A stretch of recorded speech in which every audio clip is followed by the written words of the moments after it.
দর্শক, এই পর্যায়ে কাতারের অবস্থা একটু জানবো। কাতার থেকে এই মুহূর্তে যুক্ত হচ্ছেন সহকর্মী গোলাম মাওলার হাজারি। গোলাম মাওলা, আমরা একটু জানতে চাই যে কাতারের সরকারের পক্ষ থেকে কি কি নির্দেশনা দেওয়া হয়েছে, আপনার কাছে কি নতুন তথ্য আছে একটু বিস্তারিত জানাবেন, এবং একই সাথে একটু জানতে চাই যে বাংলাদেশ দূতাবাস থেকে প্রবাসীদের জন্য কোনো ধরনের নির্দেশনা দেওয়া হয়েছে কিনা। ধন্যবাদ ন্যান্সি। রামাদান মোবারক।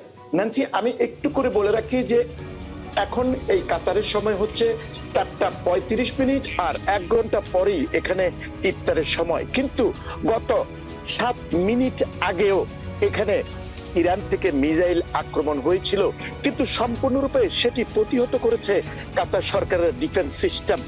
কিন্তু এর আগেও আজকে যখন সকাল 11:45 কাতার সময়, তখন আমেরিকান জোট যখন ইরানে আক্রমণ করেছিল, ইসরায়েল জোট যখন ইরানে আক্রমণ করছিল, তখন থেকেই এই কাতার, আমরা যারা মধ্যপ্রাচ্যে আছি ভয়ে আতঙ্কে ছিলাম। কিন্তু বরাবরই কাতার সরকার সবসময় আমাদের এই প্রবাসীদেরকে সতর্কবাণী দিয়ে যাচ্ছিলেন, এবং কাতার সরকার সম্পূর্ণরূপে সবকটি মিসাইল ডিফেন্স সিস্টেম প্রতিহত করেছে।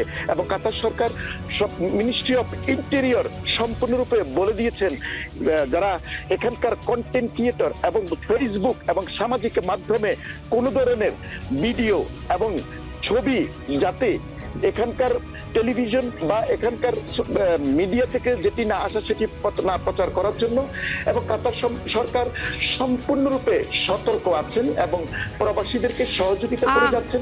আর যদি হাজারি, আমরা একটু জানতে চাই যে বাংলাদেশ দূতাবাস থেকে কোনো ধরনের নির্দেশনা, প্রবাসী বাংলাদেশিদের জন্য কোনো ধরনের নির্দেশনা দেওয়া হয়েছে কিনা, সেটা পর্যবেক্ষণ করেছেন কিনা আপনারা?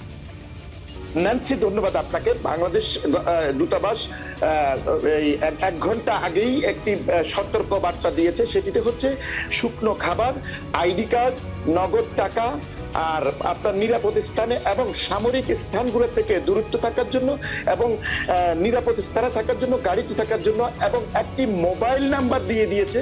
সেটি হচ্ছে আপনাদের মাধ্যমে জানিয়ে রাখতে চাই, সেটি হচ্ছে 33662000 33662000।